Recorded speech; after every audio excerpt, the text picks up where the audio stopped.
Welcome to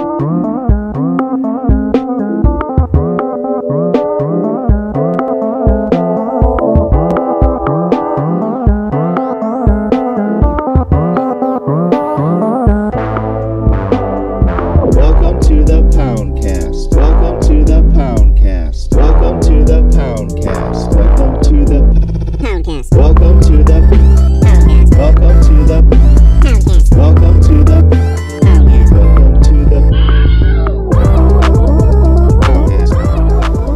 All right, that was Welcome to the Poundcast remix by Pat Cleland. That's right, patron, one of our Patreon subscribers. Hello, sir. Welcome.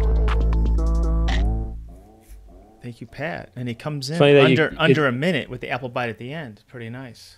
It's funny that you said welcome to the Poundcast remix, like as if that's the new show. It's called the Poundcast remix. Might as well be. That remix was cool. It sounded like Earthbound. It reminded me of the music to Earthbound for the Super Nintendo.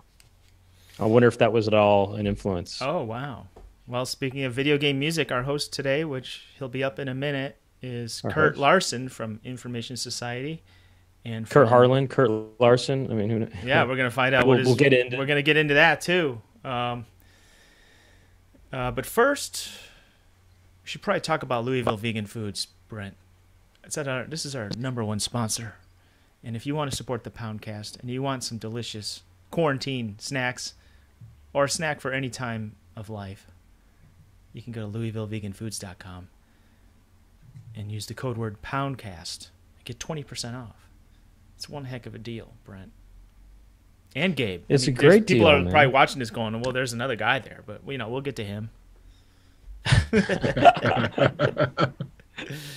Forgot it. I forgot you could see me. Yeah, we can hear you. We can see you. The show's going. This is live, dude. This is happening. We can see everything, man. We see the bottom half. We see the bottom half. We see the back half. We see the back half. Heck yeah. Good. So LouisvilleVeganFoods.com. Use the code word Poundcast. You get all that good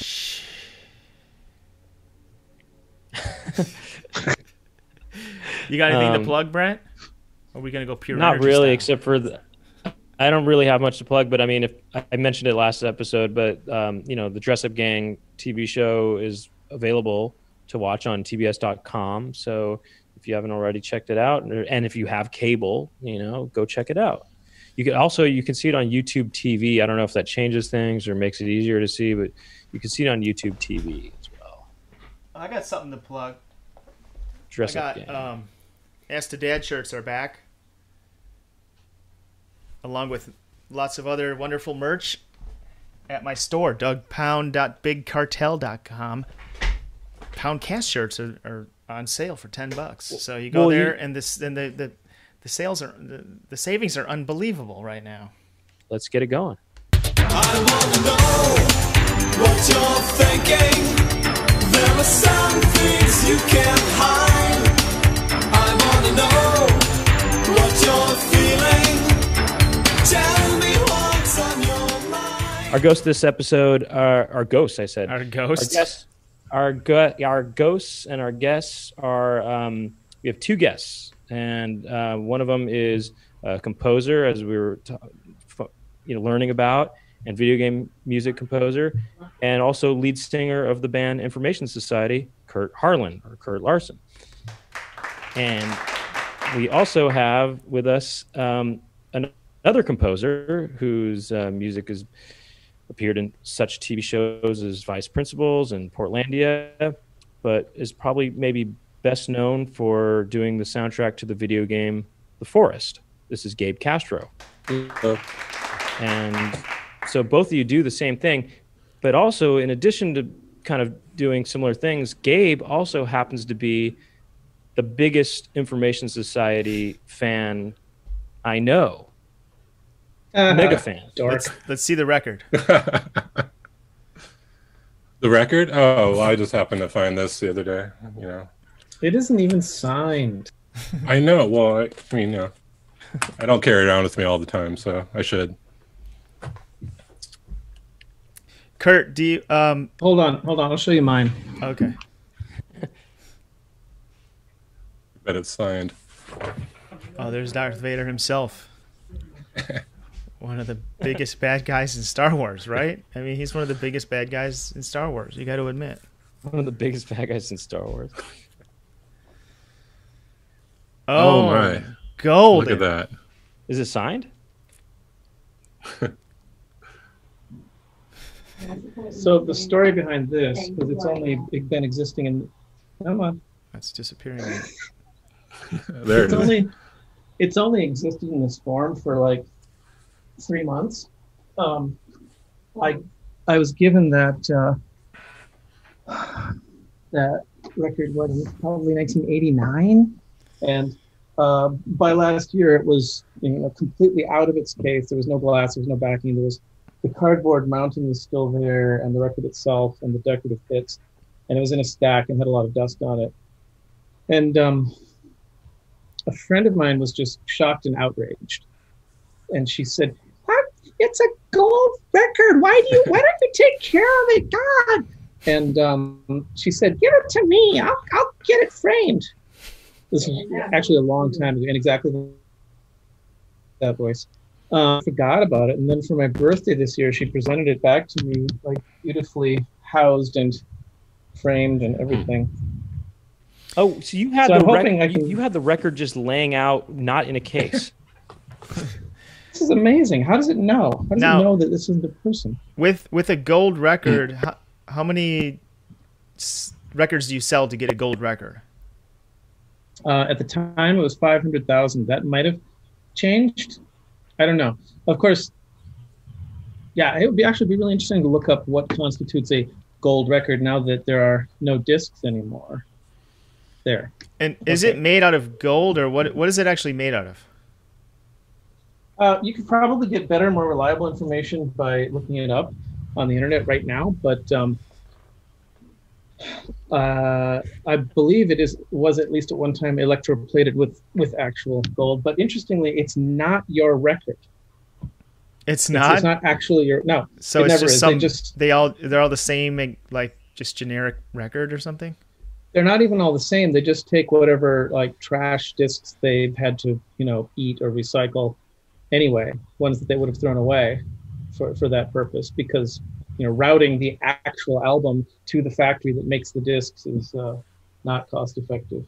The center cardboard printout is real.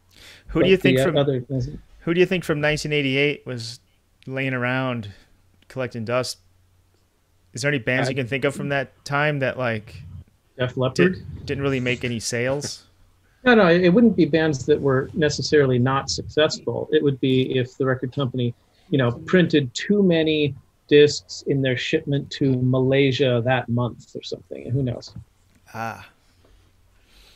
In that record, that's the very same one that Gabe showed.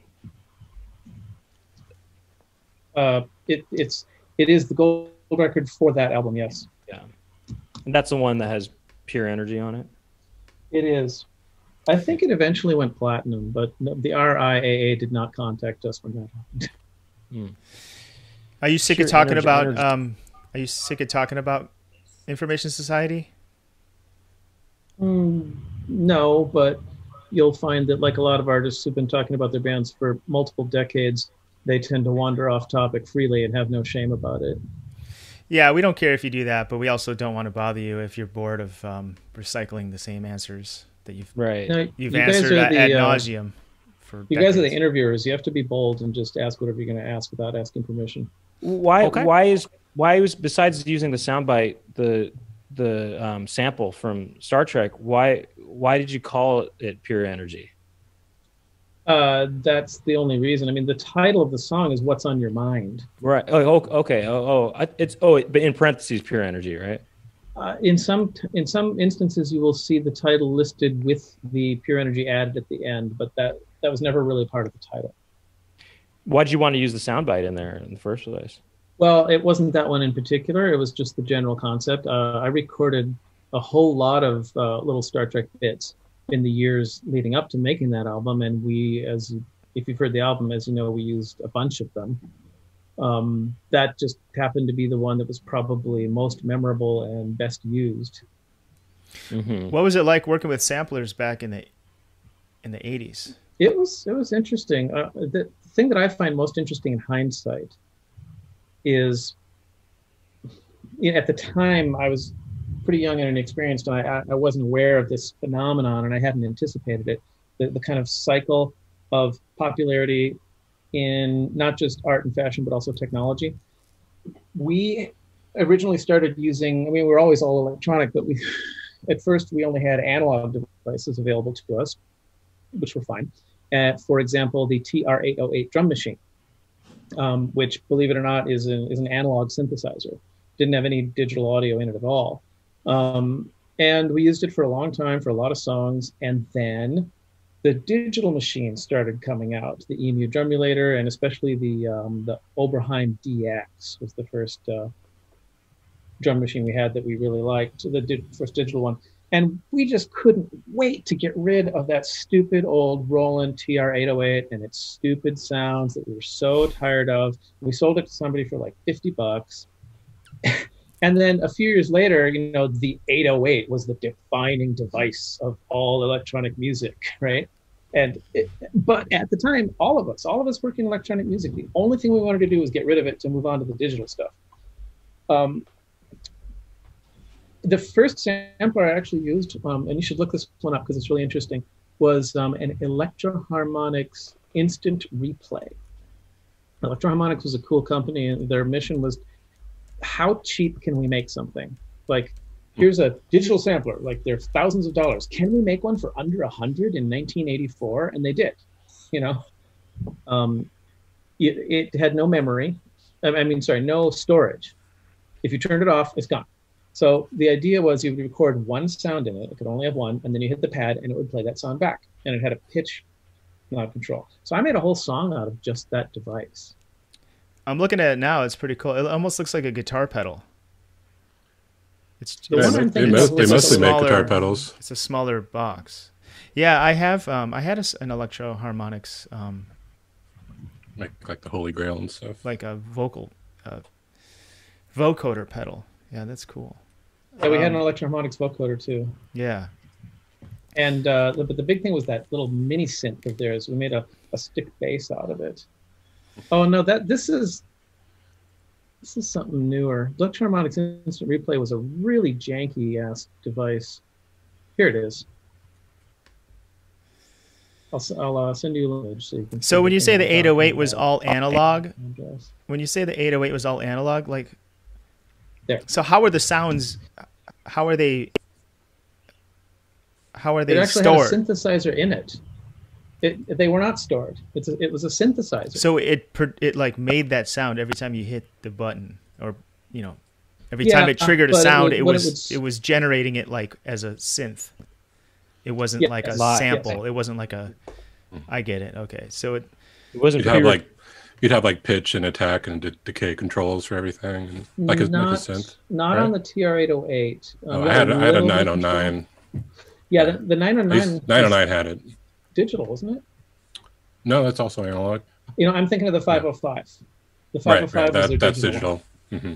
We never used the 909. How was it? I was like 16 when I had it, so I didn't like appreciate it the way and then I sold it for maybe $100, and now it goes for, who knows, $2,000. Okay, so it was already vintage by the time you got it, right? Yeah. So I got it maybe in 1994 or something, 95. I got the Levi Strauss 505 when I was 15. That digital? No, that was analog. Oh, nice. And and then I moved on to the 515 Levi Strauss. And then the 303 was their bass sequencer synth, right? Mm-hmm, yeah. Yeah, we had pretty much moved on to the 303. digital stuff by the time that all came out. But for a few years there, we were big fans of Roland. We had the CSQ 600 sequencer and the ProMars Compuphonic keyboard and the TR-808. And that was like our core brain sound generation stuff, plus the other keyboards we had on the side. But we had mostly moved on to digital after that, and we did that first album was the EMU SP12, which was probably second only to the 808 for being adopted by and appreciated by the hip hop rap scene at the time. So you started your band when you were in your dorm room in college, correct? Indeed, 10 days before my 19th birthday. And how did you? I mean, I just think it's interesting to make an electronic group like in the '80s for some reason. I don't know why. It's interesting is not the word. It's more of an unusual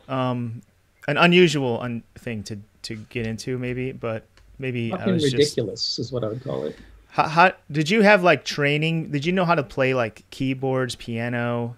So you were like what instruments did you know how to play? Just piano, but I had been doing piano lessons for 13 years by that point.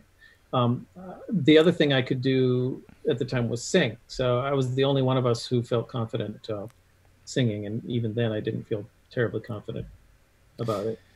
What kind of bands were you into like around the time you were starting your band? Kraftwerk, Gary Newman, Devo, OMD, The Residents, Lena Lovitch. Those are the big ones that come to mind immediately without taking time to think. Sure.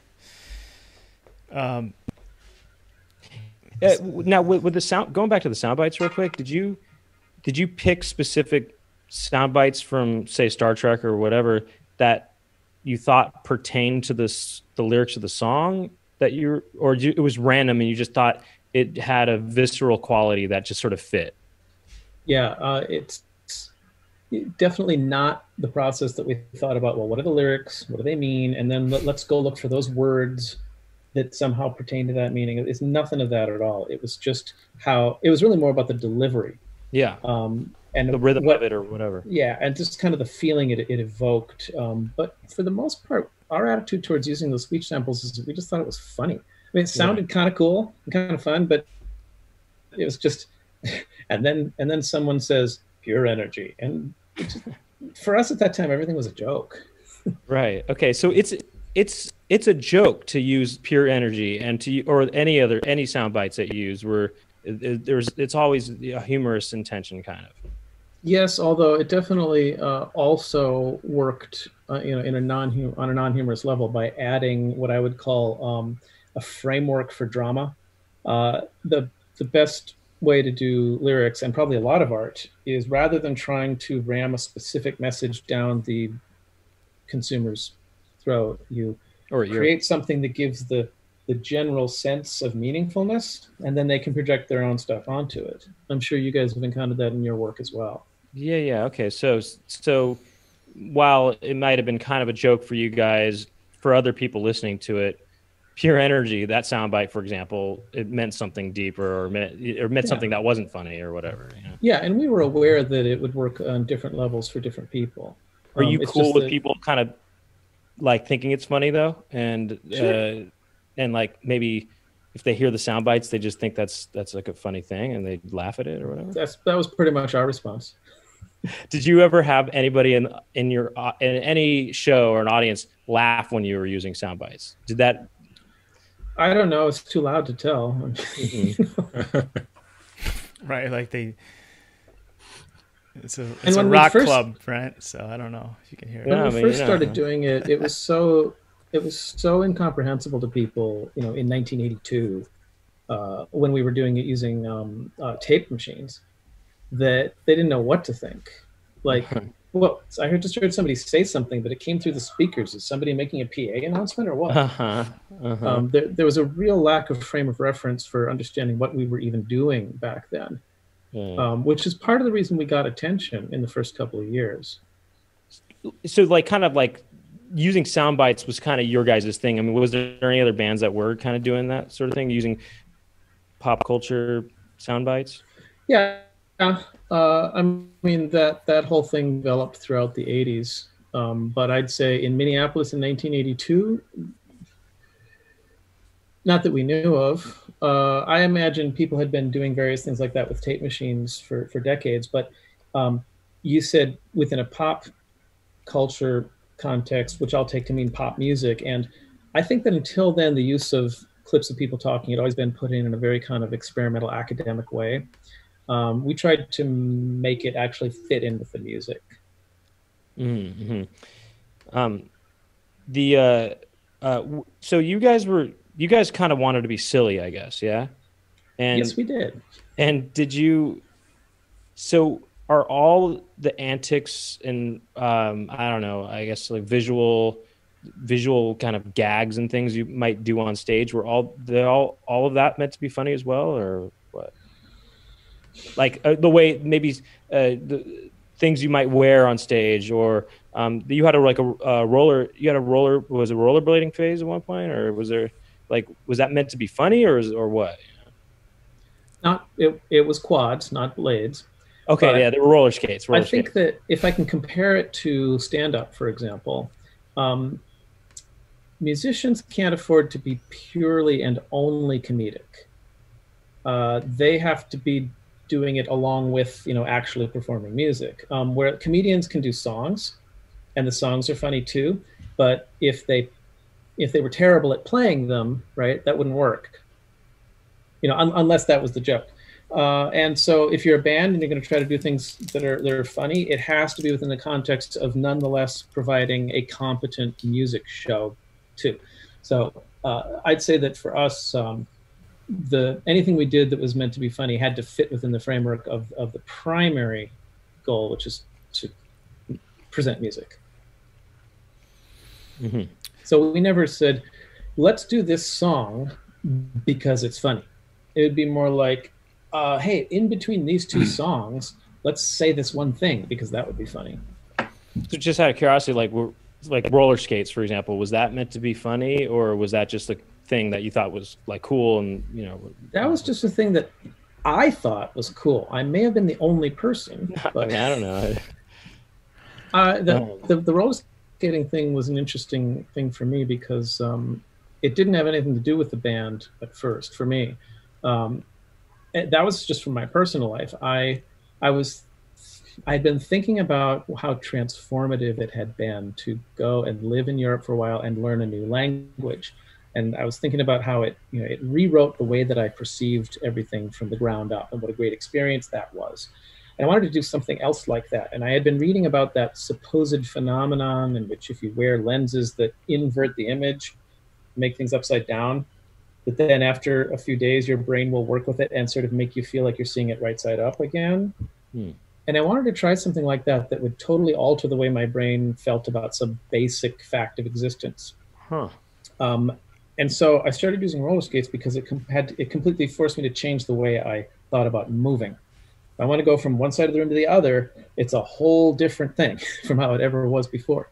So you were not just wearing roller skates on stage; you were wearing them. You wore them as shoes, basically. Yes. For instead of shoes. Instead of shoes. That's interesting. That's really interesting. They kind of are shoes. Yes. They're just shoes with wheels. Mm-hmm. Where did you? How long did you do that for? Well, I started out saying, well, I don't know if I'm going to enjoy skating, but I'm going to force myself to only doing skates instead of shoes for at least a year, and then I'll see how it goes. But within a few months, I realized I loved it. I pretty much only used skates instead of shoes for about 3 years. And then I sort of backed off. Wow, that's Where were amazing. you living during the skating year? Manhattan. I learned to skate on the streets of Manhattan. Okay, well, that works. Really... That's a lot better than like San Francisco. That's skating would it is actually probably be pretty dangerous. Well, I don't know about dangerous. It may have been more dangerous in Manhattan, or may not have been. But when I tell people that I learned to skate on the streets of Manhattan, they're kind of shocked and appalled because you imagine, big city, lots of traffic, yada, yada. But actually, it was quite good for a couple of reasons. First of all, Manhattan, it has hills, but they aren't insane hills like San Francisco. Second, the traffic in Manhattan was so intense that they had to resurface the roads like every 2 or 3 years. So the pavement never had a chance to get all eroded and bumpy. Whereas in San Francisco, half the pavement is like gravel, practically. It's so bumpy you can't even skate on it. And also there was a lot of traffic, but it was always moving it was so jammed that it was never going more than about 30 miles an hour. So I could pretty much be part of traffic. So you're on the street or on the sidewalk? You can't skate on the sidewalk. Not so effectively. you're just weaving through traffic. Are you going backwards and stuff or what? At the time, no, I was just barely learning how to skate, but I could do This that is now. really interesting that you weren't only roller skates for 3 years. Well, I got a question. Yeah. When you say you went to Europe and you learned another language, what language did you learn? Es war Deutsch. Ich habe 6 Monate in Wien gewohnt, habe ich da nur Straßendeutsch gelernt, nicht nur die Schule studierte. Was, Oh, Italian, es war schon. Where'd you go, like Berlin? That was one of my choices. I was trying to decide between München, Berlin, and Wien, and I ended up going to Vienna. Because on the day I got over to Europe and I was still undecided, I happened to hear Ultravox's Vienna, and I thought, all right, I guess I'll go there. I could see that. I could see you going to Vienna instead of Berlin. Well, I can see you going to It was Berlin. I mean, toss-up. you're an you're a No, but you're a new wave, pop electronic music star. You go there and you're like probably fit right in with the scene over there, don't you but think? people who know what's up know that Vienna is even more hardcore than Berlin. Oh yeah, well maybe it is now, but remember don't this is 1985. Berlin was behind the Iron Curtain. Vienna was right next to it. Vienna was quite cut off from most of the world at the time. You had to drive all the way from Munich and Switzerland over to Vienna, which was in this pocket in the Iron Curtain that they had carved out around Vienna. So it was kind of like a cul-de-sac. The culture only came in from the west and went back out to the west. So it was what did pretty you cut do? off. What did you do for that year? How long were you there? Only about 6 months, but I read books and made friends and chased girls. That was about it. And you fully learned German in that 6 months. Well, fully enough to test out of all the language requirements for my college degree. Oh, is it like a college Study abroad? study No, abroad? no. I just did it totally on my own. What was interesting is I took a student loan, which was only $2,500 at the time. Back then, they would just give it to you, like they give you the money. Mhm. Bizarrely enough, so I took it and went to Europe. I had another $500. So the whole 6 months I was there, I spent about $3,000. And I went back, and just from being there, without studying at all, just from hanging out and talking to people, I had learned enough German that I tested out of all my language requirements. And then I went and looked at what the tuition would have been for those classes, and it was $3,400. Oh, so you're making money, and you So get you to made- live in you made you $1,000. made You made $1,000, $1,000. and you get to live in Austria. No, one would say that I saved money, but it's just that I was surprised that by basically copying a student loan and doing what I wasn't supposed to do with it, I ended up accomplishing the goal and spending less money. Have you ever do you have any other life hacks that you've figured out during your life off the top of your head? Clever little loopholes you figured out like that? No, I generally crash through things in a clumsy and regretful manner. But I find that brain hacks are a lot more interesting to me than life hacks. Starting from the realization that music is itself one of those. I believe this hasn't been proven, but there are some researchers who've subscribed to this theory that the whole reason music even exists, meaning why people perceive it as such and value it, is that it tickles into the language system. How does I kind of understand what you mean, but I kind of don't. I always kind of felt like the opposite of that, But yeah, what carry on. That language arouses the concept of music. Well, no, that it was the opposite of language in a way. I mean, more like music tapped into a sort of pre-lingual element, or that there's. I think so. Yeah. Something, kind of that language is kind of is something that is more cerebral in a way that you kind of lose a sense of the purity of the way you perceive things when you're newborn or whatever. But music kind of taps into that kind of purity of experiencing things without having to understand them in a cerebral way, that you can just understand it in a sort of body, physical, visceral kind of way. Well, that all makes sense to me, except for the fact that you're casting it as a dichotomy. I think all of that goes together perfectly well with what I was saying. That the reason humans have the capacity to experience music is that we have all of the history of being not just verbal but pre-verbal, like a lot of animals. I'm sure at plenty of points in our ancestral evolutionary tree, you find animals who used sound and vocalizations to communicate something or other, and certainly emotion. Yeah, I hear I mean, birds are doing it all the time. Exactly. I was going to mention birds, but I decided to rein myself in at least. What's your favorite bird call? Peacock, obviously. Really? I don't think I know what that sounds like. Isn't it Yeah, the peacock sounds like this. Dun, dun, dun. It goes NBC. That's the bird. That's the peacock call, right? Yeah. That's a good one. I give you credit for that. 8.4. Do you like the morning Oh, I dove? thought that was a frequency. Yeah. Anyone a fan we of had that? them a lot. We had them a lot in Minnesota. Yeah. It's like, And even in Minnesota, where we had them, people still thought that it was a morning dove as opposed to like an evening dove. And very few people understood that it was the dove M-O-U-R. sounds as though it is Yeah. in morning. yeah. It's like it makes a sad sound. You think the morning dove is the most goth bird? Well, I mean, most people will say it's the raven, obviously. Raven. Yeah, but you're going by looks. If you're going by sound. Yeah, agreed. I think the mourning dove is probably the most emo bird. You're right. Yeah, I think the raven is the raven the same thing as a crow? No, they're different, but no one can ever tell which is which. Because there was a bird just coincidentally, there was a bird in my yard last night. Like really, something was going on in my yard, and it sounded like a crow. It was like, caw, caw, caw. It was doing that. And it was dark. I couldn't tell what was going on, and I saw something fly away. And then I went out there today, and there's like big black feathers all over my backyard. Like there was some kind of crow fight. Well, okay, Anyway, if that's morning just doves are the most, coincidental. if morning doves are the most emo bird, and the ravens are the most goth bird, what's the most industrial bird? Woodpeckers, Turkey obviously. Oh, the buzzard. Turkey buzzard. Turkey buzzard.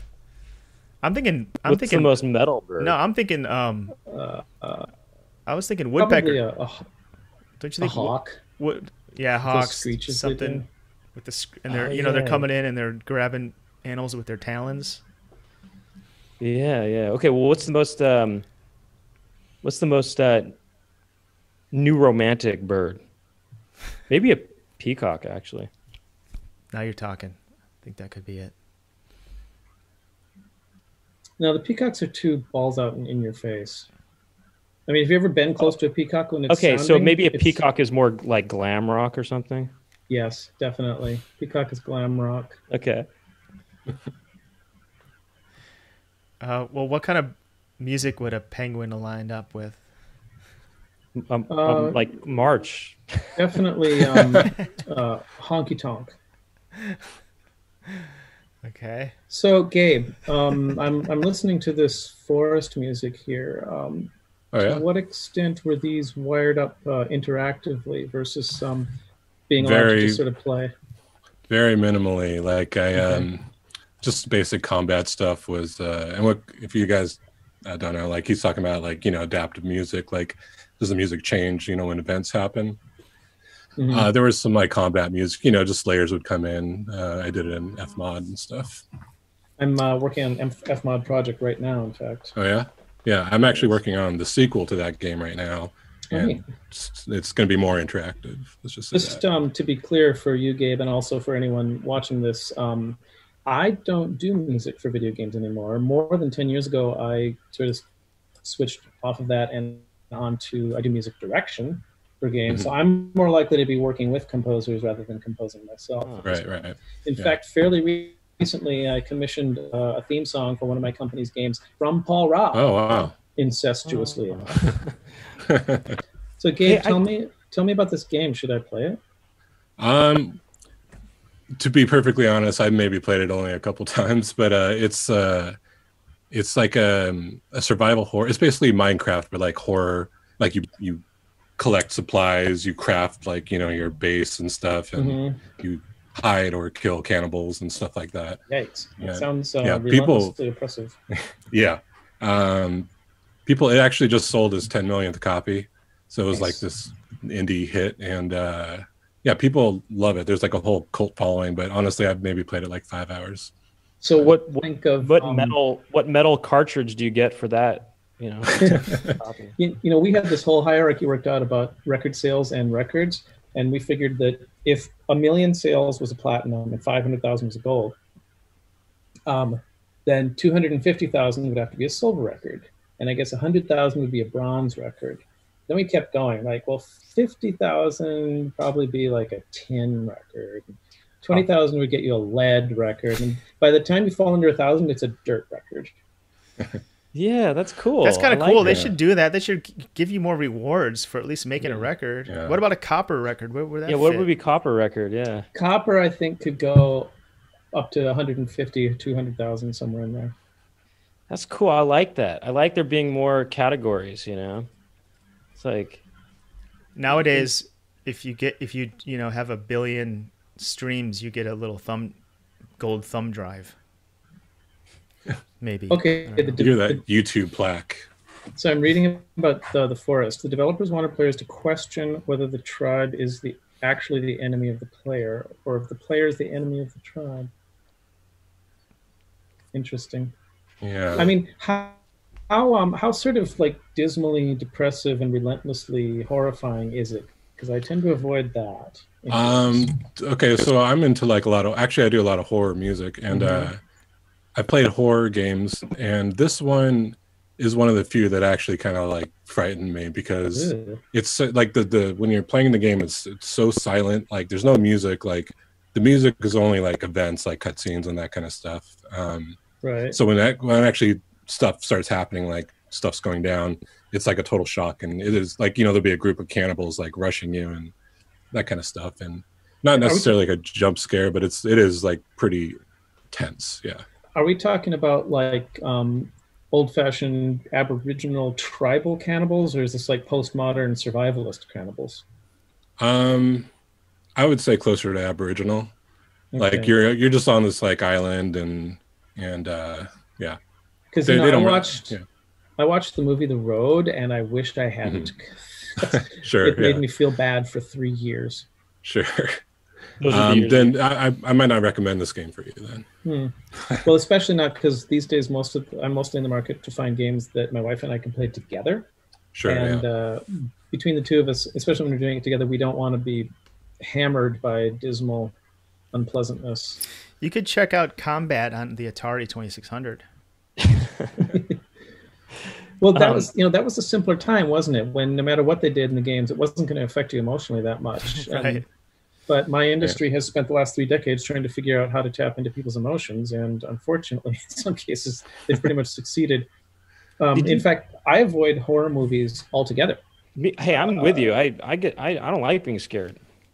Right, and I find that I don't have whatever distance it is that people who can enjoy them have. I'm right there being horrified, as though it's happening to me, even though I know it isn't.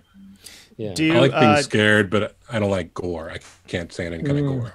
I like the gore, but I don't like the scare. I just want to see blood and guts. Yeah, me too. In I'm a with funny you on way, that, actually. I like the gore. I like gross stuff, to see gross stuff, but I don't want to be scared. I like to see cool special effects. I like to see skin. I mean, not. No. I like to see skin doing weird there's things. porn for that. Yeah. Well, I mean, I like to get hard when I watch. Uh-huh. No, I'm just kidding. So, all right. I wanted to ask this. Is that why you got into the video game industry, was because you played video games and you like video games, or what? Yeah, it was very intentional. A lot of parts of my life, the way things went was kind of, I could never have predicted it, but getting into video games was an actual conscious effort. When the band was starting to come down off of its 5-year period of being, always in the public eye. And when our label dropped us, I thought, well, screw this. I'm going to move to San Francisco because A, it's my favorite city in the whole country, and B, that's where the video game industry is. And at the time, that was much more true than it is now. In 1993, the video game industry was essentially a Bay Area phenomenon. There was hardly anything outside of it, except in Japan. And so I moved here and spent about a year hammering at it, and eventually met some people who started trying me out on a couple of things. And But you did that because you were a fan of video games at the time. yep. What games did you play, and were you also did you like video game music at the time before you No. started doing video game music? Did you like music, and if so, what music did you like, or what games did you like? I had kind of an unusual experience with video games compared to most of the people you would ask, because most people, they'll say, oh, well, I grew up in the 80s playing Nintendo. Well, before the Nintendo machine was ever released, I was already an adult and out of the house. So I started playing games in 1975 when I would walk or ride my bike 2 miles to go play what we at the time called TV games, which was Pong, Space Race, Shark Attack, and Tank. There were only like 7 or 8 different games available. So it was all arcade for me. And I moved out on my own before I or anyone I knew ever had consoles in their own homes. So throughout the 80s, I was only playing arcade games. And I remember sort of liking the music for Rastan. But other than that, I never really noticed it. Because when you're in an arcade, it's just noise. It's loud, yeah. And then the first console I ever got was the Sega Genesis, and I didn't do that till '92. And music wasn't great, Okay, but then you were still into the games or whatever, because that's what Yeah. eventually made you want to join the industry, right? Yeah. And I mean, certainly, like the arcade games didn't make you. I mean, like older arcade games weren't the impetus to get involved in the industry because, well, there wasn't even, there wasn't even music for those games. I would have if anyone had been, talking to me about doing the work. I would have been into it, but I never even. I never made any contact with any arcade work. I don't even know anybody who's worked on it. So, what games did you play on Sega Genesis that you liked? Well, since it was having a console in my house was kind of new to me, I was pretty much impressed by all of it. I liked the Sonic game that bundled with it plenty. I also really liked Golden Axe.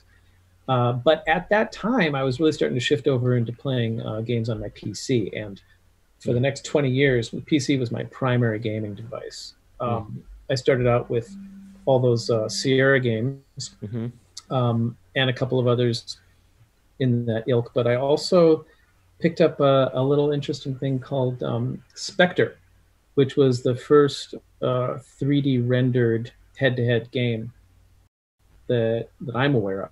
It was before Wolfenstein.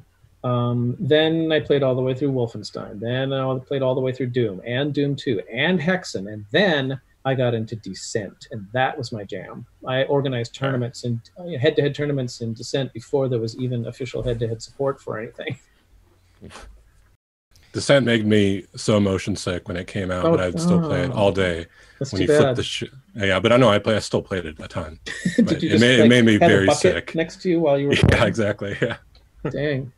Yeah, there was a time when I was the best Descent player that anyone in our IRC Descent group could find worldwide. For like 2 months, I was undefeated. No one could touch me. And I played keyboard only, no mouse, no joystick. Wow. Nice. Why do you, Kurt, this is switching topics a bit. Why do you think Information Society became so popular in Brazil? I don't know. I could talk about that for 45 minutes, but at the end, you would summarize it by saying, well, he basically said he didn't know. And any speculation I give would sound hopelessly negative and probably get me in trouble for sounding biased, culturally biased or something. So I just sort of chalk it up to my general observation that you never know what's going to happen when you make art, or who's going to value it, or how or why. Back in those days, What was the rig that you used when your band played live? Like, how much of it was sort of pressing a button and the sequences go, or you know what I mean? Or how much was it? Because with electronic music, you know, a lot of it is sequenced and kind of programmed. Well, okay, we started playing shows in 1982, and we had no computer, and there was no MIDI. So it was all live. We didn't have a choice. We had a sequencer that couldn't do a whole lot, you know. And So of course, you had a the drum soul machine was back singing. then? Yep. Yeah, but I mean, we always just considered a drum machine to be the sequencer, since you could hook it up to a synthesizer if it was made by the same company. The whole reason for MIDI was that all the different companies used different electrical standards for connecting the devices together. So if you tried to plug your Roland device into a Moog device, well, something would happen, but it wouldn't be what you want. So we had to play everything pretty much live. We didn't want to use backing tapes at the time. Then later on, we were sort of pushed into using a lot of backing tracks against our will, just because of the way the shows were brokered and marketed and set up. You get a nightclub that wanted to pay you X money to come and do one song once, you know. Really? And, You just did one song? oh yeah, that's called a track show. It's their main thing. At the most 3. What kind of Because show was that? Was it like at a festival or something? No, this would be at nightclubs, dance clubs. They're called track shows. Track shows, because the way you're supposed to do them is there'd be a singer who would arrive with a tape, and they'd play that with no vocals on it, and you play the tape and the singer sings over it. You sing over a track. Like a karaoke. Yeah, but we were a band, you know, we were a live band, so we couldn't accept that. So we sort of foisted ourselves on them and kind of met them in the middle, where we'd bring some gear and we'd play sound on top of the tracks. But there's no way we could have pushed a whole live show on them, because they weren't going to put up with stuff like, you know, bringing in concert PA and having a sound check and getting a sound guy and mixing boards or any of that junk. This is not what they were into. And we kind of got used to playing over backing tracks. And while I always wanted to go back to playing 100% live, we never did, because in the band, I was the only one who felt that way. Everyone else thought, look, we got a good thing going with this hybrid show where we're all playing instruments, but we have the backing tracks to fill it out. Let's just stay with that. Hey, look, I want to ask Gabe about you as a Wait, mega. Hold on a second. Did you mean you're going to ask Gabe a question about me? Kind of. I mean, I'm going to ask him sort of. Yeah. I have to make an observation. I have to make an observation here. My understanding of this show is that you have 2 guests, right? And we have spent all our time talking about me, even when I tried to start talking about Gabe's work on the forest. Which I appreciate that. We're gonna do another like kind of segment where we get deeper into Gabe. Okay, that sounds I like the sound of that. Later, Yeah. But we're gonna get deep with Gabe like later. But you know, part of the reason why Gabe is here is because he is such a big fan of Information Society. And so my question to Gabe about you is, as a mega fan, Yeah, I don't know where are this there is going. things you're dying to know about Information Society or Kurt himself that you know right now have an opportunity to ask? I should warn you that the more I found out about one of my favorite artists, Gary Newman, the more I wished I just wasn't finding those things out. Sure. No, Oh, that happens all the time. It happens all the time. Don't ever learn about your favorite artist. Yeah. Don't ever meet them either. Right. Yeah, anything I would ask wouldn't be like personal. Like I don't, and not just to you or just like any artist I was into. I wasn't never really interested in like their personal life as much as like their career. That's kind of commendable. stuff. Like Yeah. he's just interested in like roller skates and why and stuff like that. No, I'm just kidding. Yeah. Geez, I don't know if these questions would be interesting to anyone else like but me. Let it fly, dude. Who cares? All right, I'm gonna let it fly. Okay, so I'm actually interested to see if they're interesting to Kurt. You know. Yeah, I mean, so I don't know. We'll find What a out. build-up. So I mean, I'll just say, so basically Information Society was like the first band I ever got into, and I was like 10 years old, 9 years old when I picked up the first album. You know, I was like 10 or 11 when I got Hack. That makes you 42. I'm 40. So Hack was like 1990, right? Yep. Yeah, I was 10. Yeah, I was like maybe 9 or 10. But so I was like super into computers too. So it was like the perfect mix, like, you know, all the hackers of the world unite, all that cool stuff. But on Peace and Love, okay, so I'm explaining it to Doug and Brent too. So the last track, and you know where I'm going with this, on Peace and Love, is just a modem signal.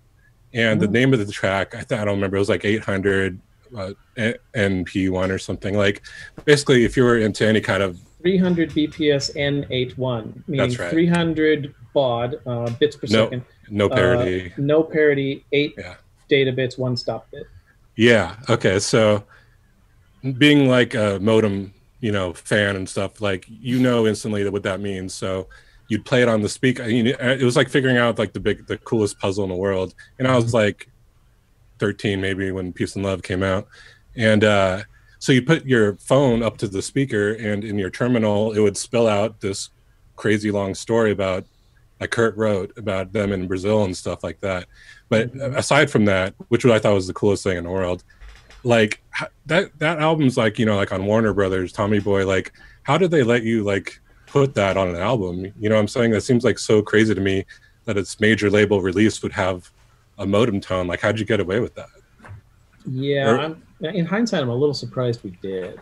Yeah. I think your question is well put. I think the only reason we got away with it is because it was totally within our oeuvre to do something like that. Sure, yeah. I think that if Depeche Mode had wanted to do that, they would have gotten a lot of pushback. Yeah. And that makes people sense. would have said, why are you ruining the album with this screechy noise? You know? Right. A lot of albums back then had like, they did have like secret tracks. You know, it goes silent for a while and then some weird song. Yeah, which shows was up. great until a year later when everyone realized that they were going to put everything on shuffle.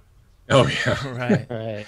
Actually, there was some CDs where there was this industrial band I remember called Sister Machine Gun, and on one of their albums, you put in the CD and you'd rewind 5 minutes to get a hidden track that was hidden before the first track.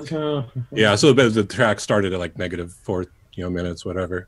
Well, all that was fun before there was the internet. Yeah, exactly. Well, let me rephrase. Before the internet had become ubiquitously used. Right. So how did the modem tone in 1990 transcribe into a what transcribed that signal into a text story? Well, I don't think you want me to go through a complete description of how modems work. No, I just mean like how did you hold up? You said you hold up your phone. Like, how did it work again? What's the use case? Yeah. The way you would do it is you'd have to have 2 phone lines, which at the time it wasn't that unusual because a lot of people were getting modems, and you didn't want to only have 1 phone line because then whenever your modem was in use, you couldn't get a phone call. And whenever you did get a phone call, not only would you not get the phone call, it would also interrupt your modem. So it wasn't that unusual for people to have 2 phone lines, or you could just do it with a friend's phone line, I think. Yeah, you get a friend to play it for you. But basically, you imagine there are 2 different phone lines. One of them is connected to a modem, which is connected to a computer. And you set the modem to basically be ready to receive. And you would just sort of say, okay, listen for something. And it would go, all right, I'm listening. And it was willing to just sit there forever and wait. That would be a little harder to set up now. Then you use the other phone next to your speakers. And you hold the phone up to the speaker and you play the track. And then the sound would come out of the speaker, go into the phone, go through the phone line, and go to the modem. And modems were all based on sound. That's how they worked, is they would... in fact, the original modems, the first earliest ones I ever saw, had what's called an acoustic coupler, where you would take the handpiece, the handpieces we used to have, where there'd be an earpiece and a mouthpiece, and you hold it up like that. You can still see them in movies. You'd put that down into the little cups that Gabe mentioned, and then the sound would actually go out of the speaker of the phone and into the speaker of the coupler. So it actually was sound. It was the whole modem technology was based on sound that was meant to travel not only through the air but also over phone lines. So what we set up to do wasn't really that weird. So you'd play the track, you'd hold the phone up to it, and the modem would hear it, and the modem would spit it out live as it was playing. It wasn't like downloading a file, and then when you're done with the download, then you can look at the file. It was, you make the sound, and if the sounds are right, the letters will come out on the screen. Like if you could make those sounds with your voice, which you can't, you could just go, and you could make letters come out on the screen. What was it like a terminal or something that was showing the letters? Yeah, and I remember when I did it, like, it wasn't the perfect, sometimes there'll be like a scrambled character here and there, like it wasn't a perfect signal. Yeah. Right. How many people do you think figured this out? Yeah, I was going to ask that too. Yeah. How did you figure it out? Plenty. Gabe? Just the name of the track is like the settings for the modem. So it's a common thing that you would see. Like it's a very, common thing for if you've ever like dialed into a bulletin board or something like that. It was the method we always used. We set it up so that if you were the kind of person who would know how to do it, it would be obvious. Yeah. And if you weren't, there's no clue. Yeah. Have you ever seen that the Aphex Twin song where you put it through a what is it? A spectrogram? Spectral analyzer. And it takes this song, which just sounds like noise, and it creates this crazy demon face. His demon smile. Yeah, we did approximately the same thing on our album Orders of Magnitude just a few years ago, where we named the track the spectrogram settings to use. And if you run the sound file through a spectrogram, the image is a URL. Oh. I guess you don't want to spoil it what that URL goes to, huh? It just went to a folder of some stuff that you can't get otherwise. But, nowadays, once one person gets it, it's everywhere, which is fine. But it's a whole different kind of situation as opposed to, in the Peace and Love thing where everyone pretty much had to figure it out themselves. But the pinnacle of this kind of thing that we did was on the Don't Be Afraid album in 1997 when I set up 16 domains. I registered 16 public domains, all with country code endings so that it only cost $10 each. And I had a whole song, like in uncompressed form, that I made into a RAR of 16 different parts. And I put one part on each of those domains. And then I had this whole hunt with clues to go from one domain to the... go from it sounded like it was like part of the story, and it was like... That actually was a Kraftwerk song that I have on my phone. Yeah. But you'd have to get all 16 parts before you could reassemble the RAR file and unload it and even see what it was. And when you did, it was the 10th song from Don't Be Afraid. White Roses. Yeah, I was going to ask you about that too, because Brent is a big fan of like puzzles and stuff like that, and I thought it was really interesting how you did. It's White Roses, right? And I think I got like 2 pieces or something back in the day, and by the time I got back to it, the domains were gone, or some of them. Yeah. Well, by that time, internet use was growing to the point where I figured that once a few people figured out, then it's going to be available. I even said in the final message, look, now that you have this is a public domain song. Feel free to distribute it however you want. You could even charge money for it. Yeah. That's fine. That's because that makes it your property, right? Not the property of Cleopatra or whatever. Yes, they licensed that on a one-off basis, so I still own the whole album. Nice. Just as a side note, I did a quick Google because I know people used to hack phones because phones, they work on the sound of the blue box. Yeah, so it's called phone freaking, which is cool. With PH, and it goes back to the 50s.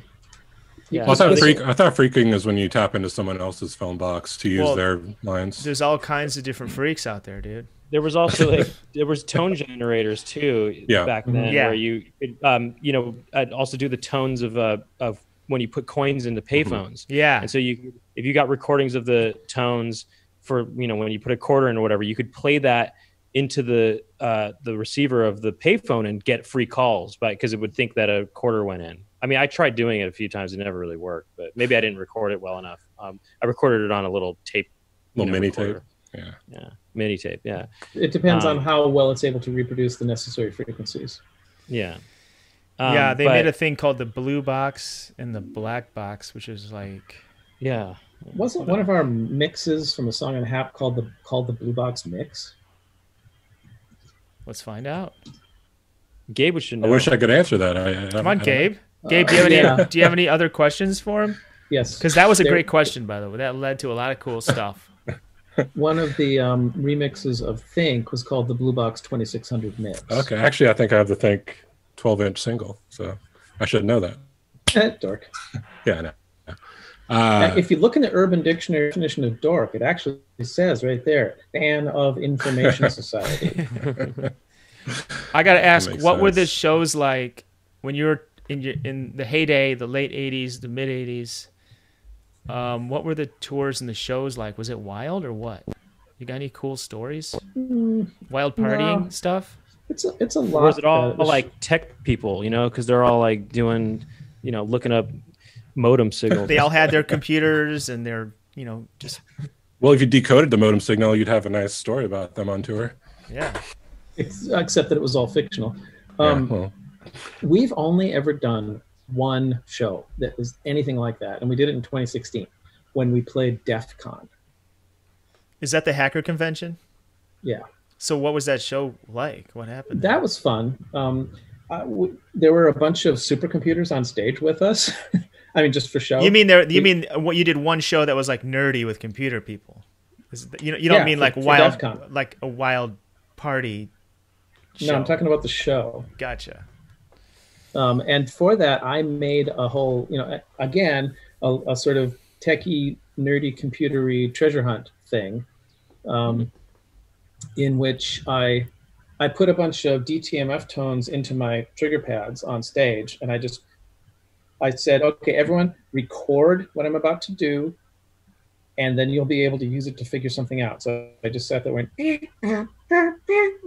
went for a while, and said, okay, people, go. And it only took them a couple of days, but some people figured it out. And as a prize, they got one of the only 3 remaining copies that I had of the old 5 1/4-inch floppy disk with the original album's computer program on it that I wrote in C, plain C. Wow. We don't need no stinking I pluses. want that. I want that. Nope, no pluses. Did I- you? I What only have 2 left now. What did they have Before to figure C++. out? If you want to, unless you don't want to spoil it, what was the puzzle? Yeah, what was it? Well, It was a it's so question. It was a question, and they had to send the answer to my email. But I don't remember what the question was. But people figured it out pretty quickly, huh? Yeah, well, because I told them, here's a thing to figure out. Right. Go and do it. Right. And he's at a hacker convention, so Right. Yep. Wait. Before C++, was there just C? I know you said there was just C, but was there also just a C plus? No, plus plus is a reference to a symbol in the programming language. You put 2 pluses together, and it's what's called an iterator. So if you have a variable that's called, for example, I, and you write I plus plus, that tells the program to add 1 to I. So it just went from C to C plus straight up. It just went from C, plain C to C. Okay, so here's the thing. Did you you were into were you always into programming and stuff? I mean, Yeah.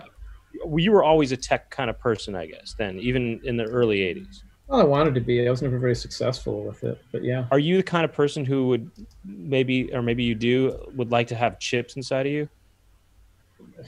No. what about salsa?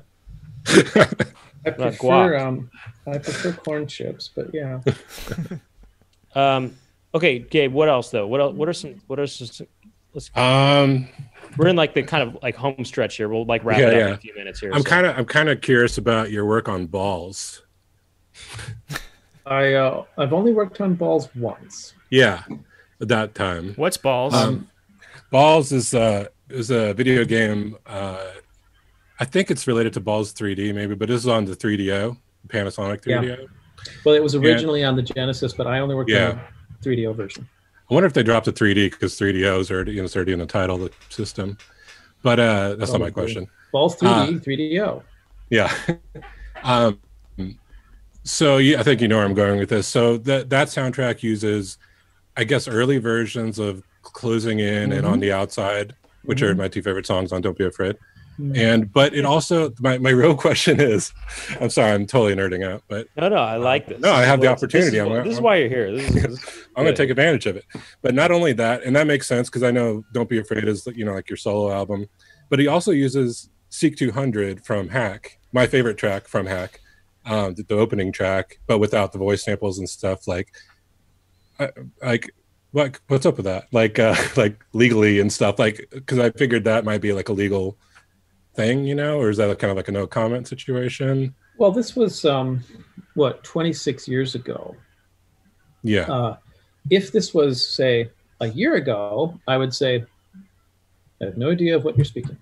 Okay, that's what I figured. And now, is that like, no one cares. I mean, none of those companies are even in business anymore. for sure, yeah. Yeah, I mean, I just used different recordings. You see, the record company doesn't own your intellectual property usually, although they often try to take that too. Back in the day, they did. I don't know what they're like now. Right. The important thing that is the property of the record company is the recording. Right.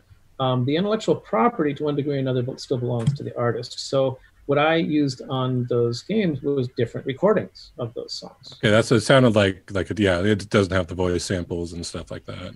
And that was my follow up. Was like, is it like a demo or like a remix, basically, of Seek 200? Yeah, I mean, I refurbished old versions of the same songs. Okay. Yeah.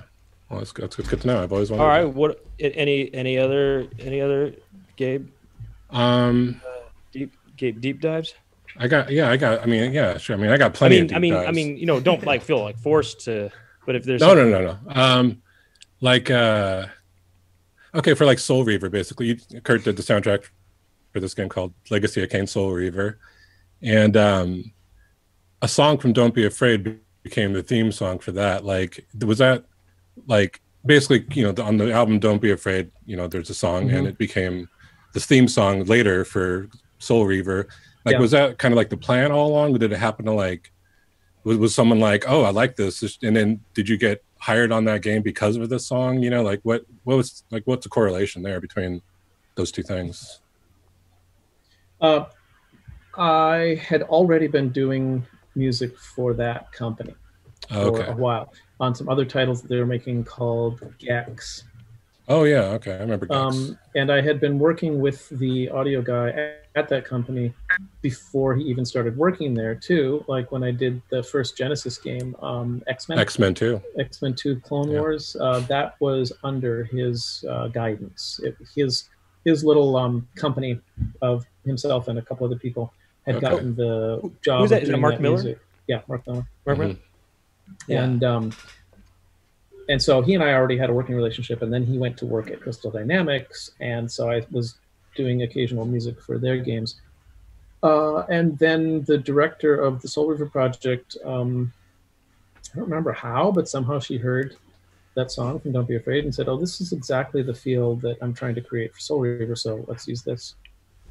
Okay, that's cool. I have one quick follow-up, just about Peace and Love, if that's okay. You worked with Carl Bartos, you know, from Kraftwerk. Did he produce the whole album, or was just like a few songs on there? Just a few songs. We had 4 different producers.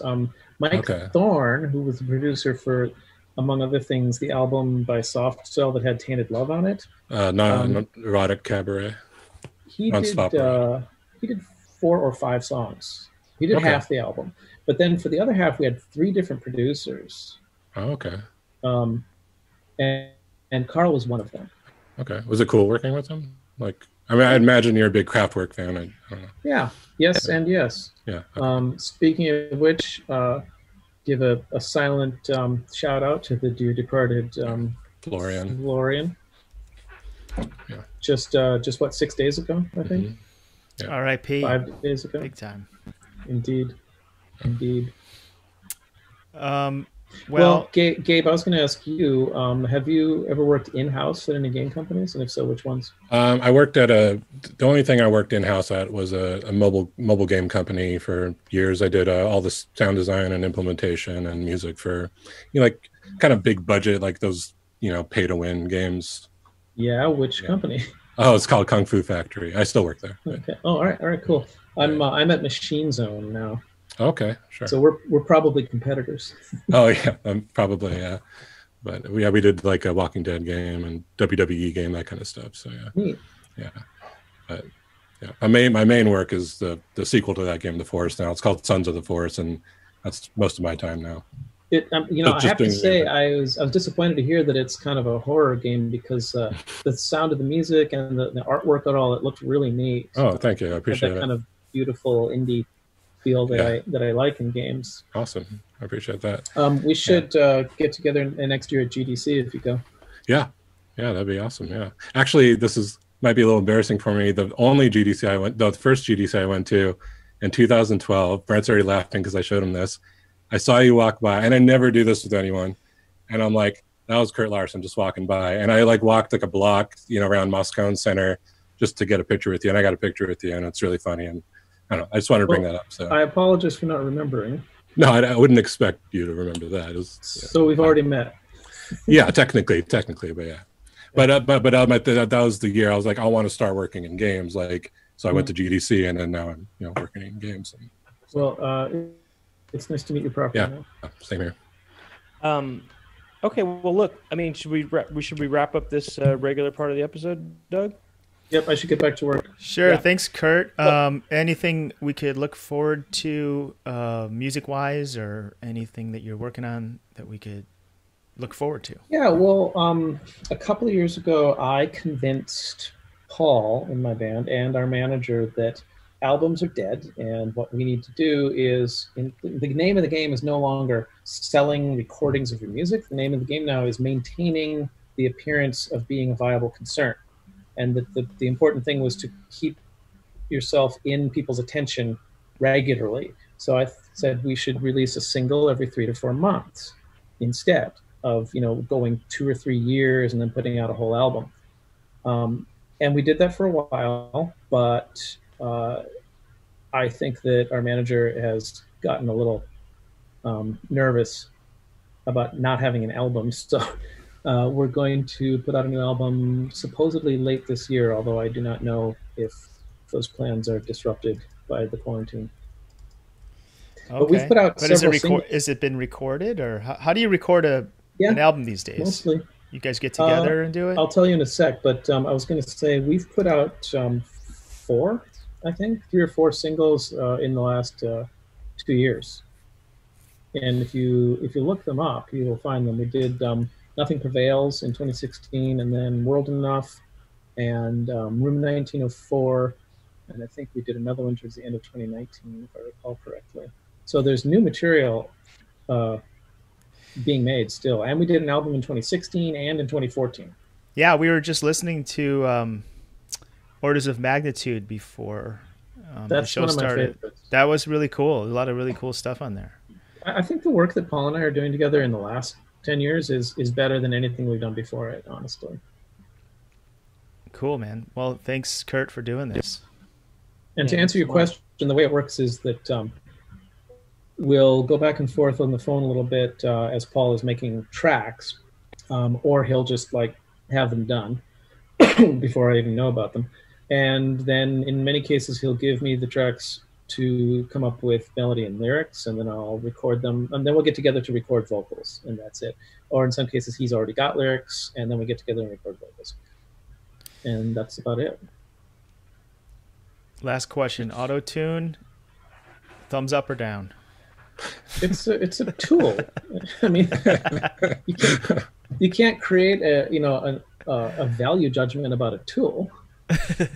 If it's useful, then it's useful. I agree. I'm into it. Screwdrivers, thumbs up or down?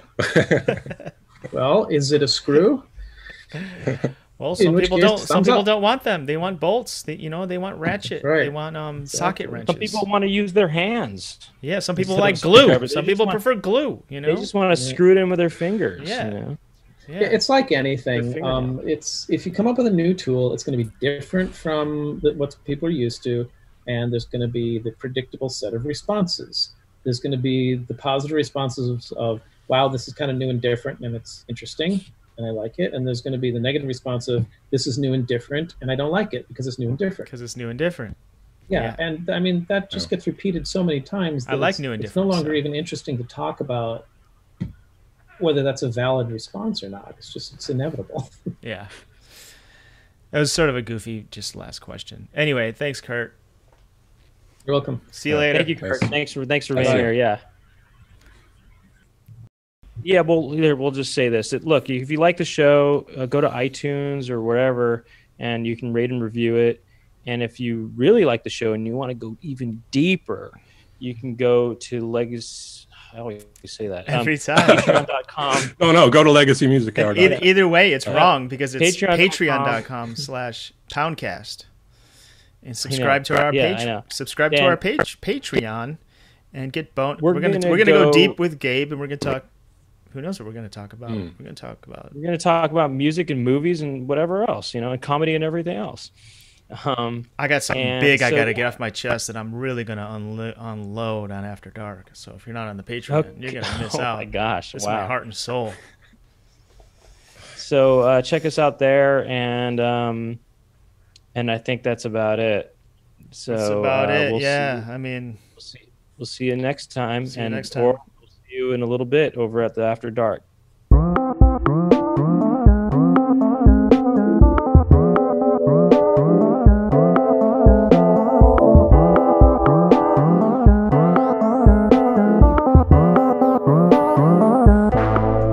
Welcome to the Poundcast. Welcome to the Poundcast. Welcome to the Poundcast. Welcome to the Poundcast. Welcome to the Poundcast. Welcome to the Poundcast. Welcome to the Poundcast. Welcome to the Poundcast.